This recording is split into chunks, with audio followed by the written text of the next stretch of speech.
Good afternoon, guys.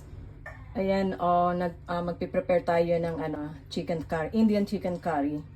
Ang kinakailangan lang nating mga gagamitin ay ayan, may sibuyas, kamatis, bawang, may luya rin ha. Kasi yan ang talagang mga basic na ginagamit para sa pagluluto ng chicken curry. Gamit tayo ng 1 kilong leg quarter ha. Leg quarter yan para mas masarap siya.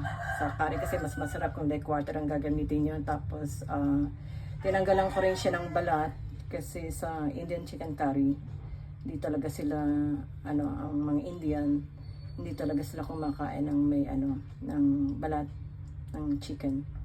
Tapos meron din tayo dito na spices, cumin seed, meron ding red chili powder, yellow powder, coriander, and tapos meron din tayong garam masala. Yan ang basic spices na ginagamit pagka nagluluto ng Indian chicken curry. Yung mga gulay na yan, i-mixer ko na lang yan kasi kung tatatarin ko pa matatagalan pa ako. Pero kasi mas maganda sa mixer dahil mas lalapot yung gravy niya. Yung sauce ba niya? Yan magsisimula na tayo magluto. Uunahin ko yung star anise, cinnamon stick. Actually, kaunti lang yung cinnamon stick ko dahil wala naman ako ditong cinnamon stick talaga. Kaunti lang. Lagay na rin natin itong bay leaves. Yan ang unahin natin pagka nagluluto.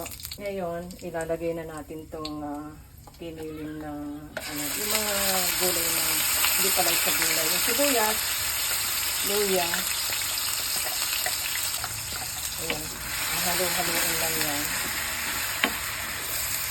Sa pag brown, doon lang natin ilalagay ng kamatis. Ayan ilalagay na natin yung spices niya. Cumin seed, red chili powder, yellow powder, yung coriander powder to. Ganyan lang Ayan, lalagay na natin itong kamatis. Dapat maraming kamatis yun eh. Mahal lang pang kamatis dito sa Pilipinas. Sabay niyo.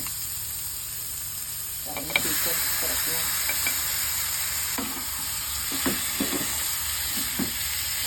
Pwede rin lagyan ng yan. Lalagyan ko na ng asin.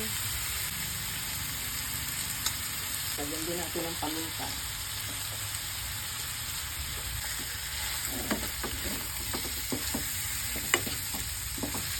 Ganyan lang yan, sisimmer lang yan. Mahinang apoy, tapos tatakpan para lumabas yung sabaw ng yung tubig ng manok. Ayan guys, luto na ang ating chicken curry. Napakadali lang yan lutuin.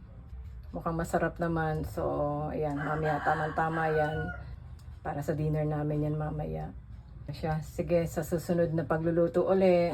See you guys!